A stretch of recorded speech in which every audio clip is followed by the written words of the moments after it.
اے مکے کے لوگوں، اے مکے کے لوگوں، میری باتوں کو غور سے سنو۔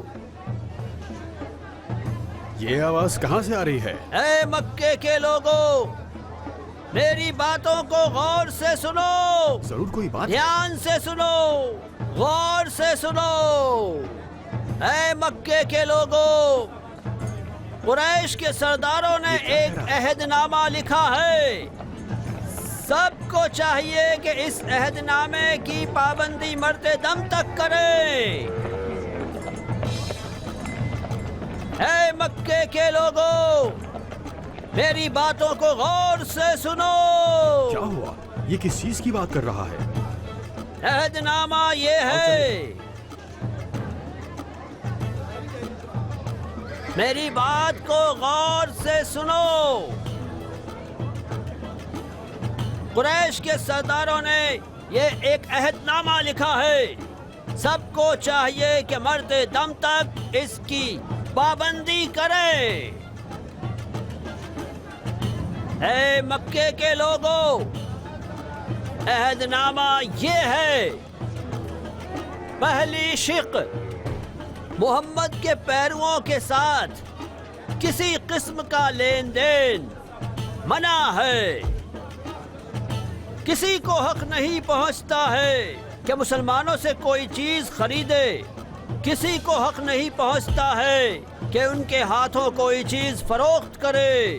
محمد کے پیرووں کے ساتھ کسی بھی قسم کا لین دین منع ہے۔ دوسری شق، کسی کو کسی بھی صورت میں حق نہیں پہنچتا ہے کہ مسلمانوں کے گھروں میں جائے، کسی کو حق نہیں پہنچتا ہے کہ مسلمانوں کو اپنے گھر میں بلائے۔ تیسری شق، محمد کے ماننے والوں کے ساتھ شادی بیاہ منع ہے۔ چوتھی شق، جس کی بھی مسلمانوں کے ساتھ مٹھ بھیڑ ہو جائے، قریش اس کی حمایت کریں گے۔ میں خدا کی پناہ مانگتا ہوں۔ دیکھ رہے ہو عباس، آپ کو خدائے مہربان نے ان لوگوں کی ہدایت کے لیے ایک نبی بنا کر بھیجا ہے، لیکن یہ شکر اور اطاعت کرنے کے بجائے اس کے خلاف سازش کر رہے ہیں۔ ہمیں کچھ کرنا چاہیے۔ ہم کچھ نہیں کر سکتے ہیں حمزہ۔ قریش کے تمام سرداروں نے عہد نامے کو قبول کر لیا ہے۔ بنی ہاشم تمام قریشیوں کے ساتھ لڑ نہیں سکتے۔ بہرحال کوئی چارہ جوئی کرنی چاہیے۔ اب مکہ کسی بھی مسلمان کے لیے امن کی جگہ نہیں ہے۔ اگر وہ راتوں رات تمام لوگوں کو تہہ تیغ کر دیں گے تو اس عہد نامے کے مطابق کوئی بھی خون کا بدلہ نہیں لے سکے گا۔ قریش ایک زخمی سانپ کی مانند ہے۔ اذیت و آزار بھی کارگر ثابت نہیں ہوئی ہے۔ اب انہوں نے ایک نیا طریقہ اپنا لیا ہے۔ انہوں نے بائیکاٹ کرنا شروع کر دیا ہے۔ بھائی، یہ لوگ بھول گئے ہیں کہ خدا ہمارے ساتھ ہے۔ آؤ چلتے ہیں اور اپنے بھائی ابو طالب سے بات کرتے ہیں، دیکھتے ہیں ان کی کیا رائے ہے۔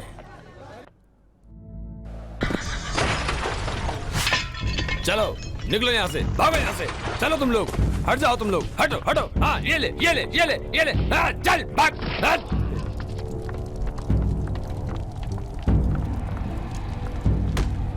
یہی تم لوگوں کی سزا ہے۔ چلو بھاگو یہاں سے، نکلو یہاں سے، چلو جلدی کرو، نکلو نکلو یہاں سے، چلو بھاگو بھاگو سب بھاگو، چلو سب چلو نکلو یہاں سے، جلدی کرو، چلو چلو جلدی کرو، ہاں نکلو، چلو تم بھی چلو، چلو چلو بھاگو، بھاگ بھاگ بھاگو یہاں سے، چلو بھاگو یہاں سے، جلدی کرو، چلو چلو جلدی کرو، ہاں نکلو، چلو تم بھی چلو، تم بھی چلو، چلو سب بھاگو یہاں سے، جلدی کرو، رکنا نہیں بالکل بھی۔ ان کو کچھ بھی اپنے ساتھ مت لے کے جانے دینا، ایسے بھگاؤ ان کو، خالی ہاتھ بھگاؤ ان کو۔ میں تم سے التجا کرتا ہوں، رو مت۔ میں التجا کرتا ہوں۔ ہم تمہاری دوری کیسے برداشت کر سکتے ہیں؟ تم لوگوں سے دوری بھی میرے لیے دشوار ہے۔ حضور نے حکم دیا ہے ہمیں مکہ چھوڑ کر جانا ہی ہوگا۔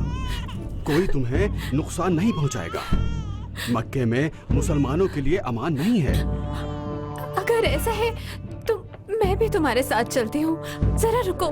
لیکن تم تو मैं भी इस्लाम लाती हूँ। मुझे पता है कि मेरा बाप नाराज हो जाएगा, लेकिन उसके बदले में खुदा मुझसे राजी हो जाएगा।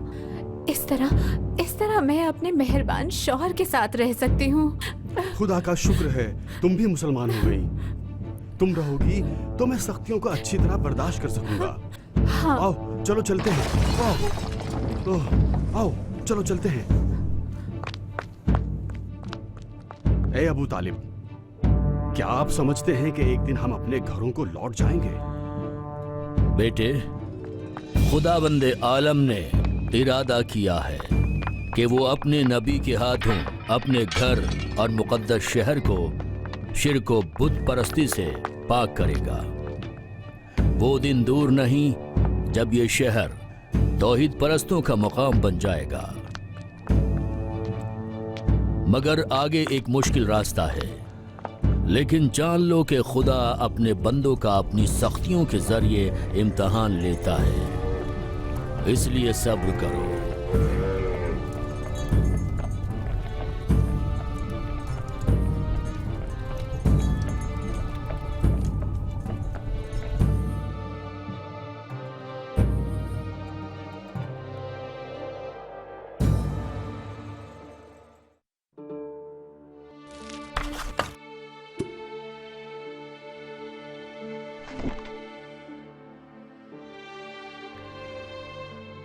अबू तालिब ने कुरैश के सरदारों को अपने घर पर बुलाया और पैगंबर और मुसलमानों की मदद करने का काम उनके जिम्मे डाल दिया, क्योंकि मक्का मुसलमानों के लिए अमन का मकाम नहीं रहा था।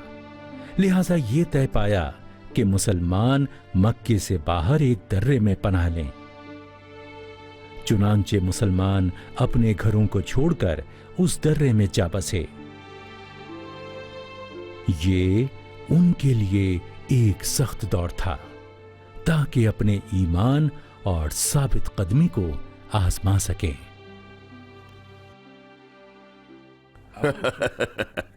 अबू सुफियान, आज मैंने बहुत बड़ा कारनामा अंजाम दिया है। मैं बाजार में टहलता रहा और बोलता रहा। ऐ लोगो, अपने सामान का दाम इस कदर बढ़ा दो कि मोहम्मद के पैरोकार खरीद ही ना सकें। चल पड़ो, अरे ओ गद्दार, चल पड़ो, चलो चलो।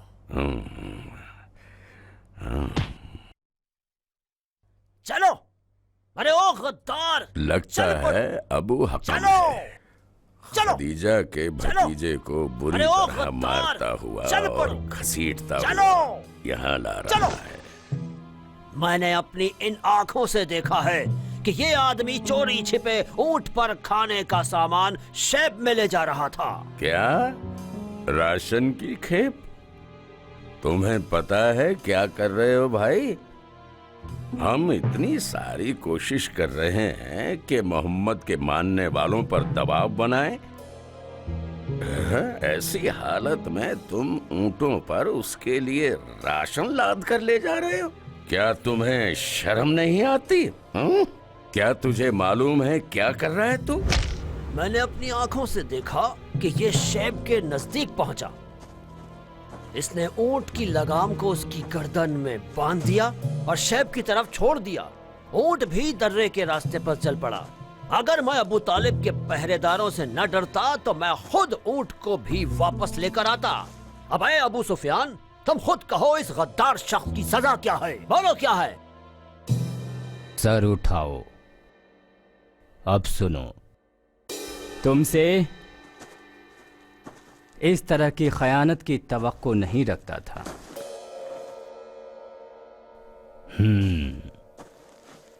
तुम इस बारे में क्या कहते हो? खदीजा मेरी फूफी हैं।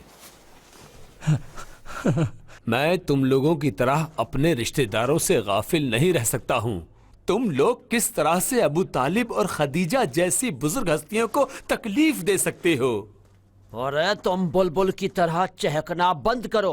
किसी ने अबू तालिब और खदीजा को मक्का छोड़कर जाने पर मजबूर नहीं किया है और वो मक्के में रह सकते थे। जब उन्होंने खुद बेवकूफ़ी करके मोहम्मद और उसके मानने वाले गुमराह लोगों की हिमायत करने का फैसला किया तो हमारा कसूर क्या है? गुमराह? मोहम्मद अखलाक और इसी तरह सच्चाई का अमली पैकर हैं। कुछ अरसा पहले तक तुम लोग भी उन्हें अमीर की हैसियत से जानते थे, तो ऐसा शख्स किस तरह दूसरों को गुमराह कर सकता है? मैं अपनी जान की आखिरी सांस तक उनका दिफा करता रहूंगा। मोहम्मद ने खदीजा के घर, जिंदगी और दौलत को बड़ी बेरहमी के साथ बर्बाद करके रख दिया और ऐसा काम किया है कि उसकी अमीर बीवी गरीबों की मानित जिंदगी गुजारे। और हाँ, अब तेरी फूफी को तेरी मदद की जरूरत नहीं है। तुझे यकीनन मालूम नहीं है कि खदीजा का 1 घंटा पहले इंतकाल हो चुका है। क्या खदीजा का इंतकाल हो गया? क्या मेरी फूफी का इंतकाल हो गया? नहीं नहीं, मुझे यकीन नहीं आता। सब झूठ बोल रहे हो, तुम सब झूठ बोल रहे हो। मुझे यकीन नहीं आता, मैं यकीन नहीं कर सकता, मैं यकीन नहीं करूंगा। तुम सब झूठे हो। मोहम्मद की जोजा की मौत का जिम्मेदार उसके अपने सिवा कोई और नहीं है। लानत हो तुम लोगों पर। मेरी फूफी मक्का की सबसे खुशकिस्मत औरत थी, जो कि मोहम्मद की शरीके हयात थी। याद रखो, जो भी शाबे अबू तालिब में मरेगा, उन लोगों का खून तुम जालिमों की गर्दनों पर होगा।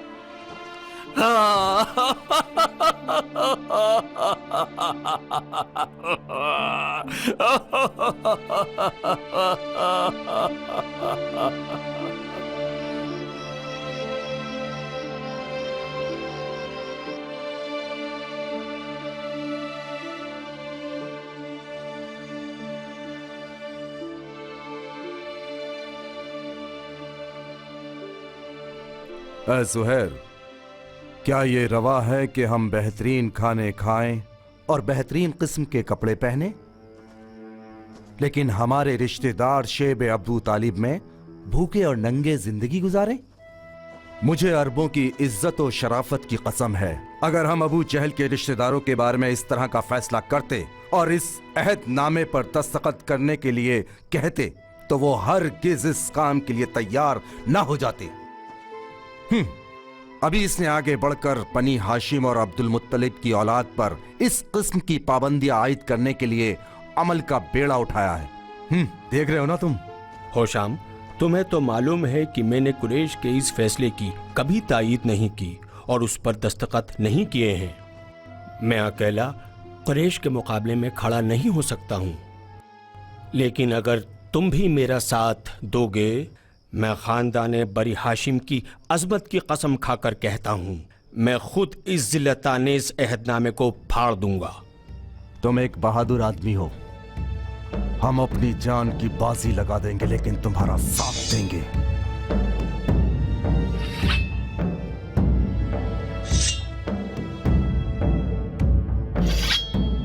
से दो चार करके रख देगी।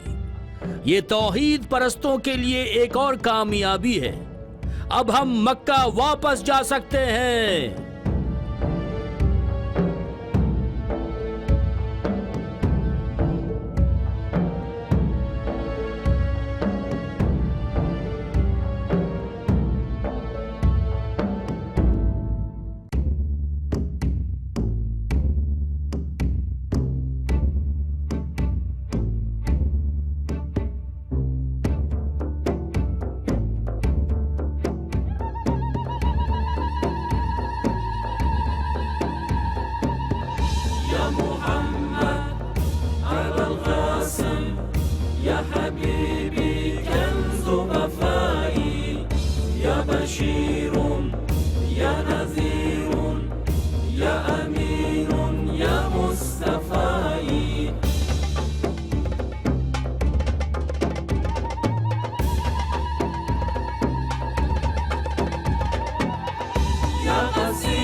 حبيبي كنز ضفائي يا بشير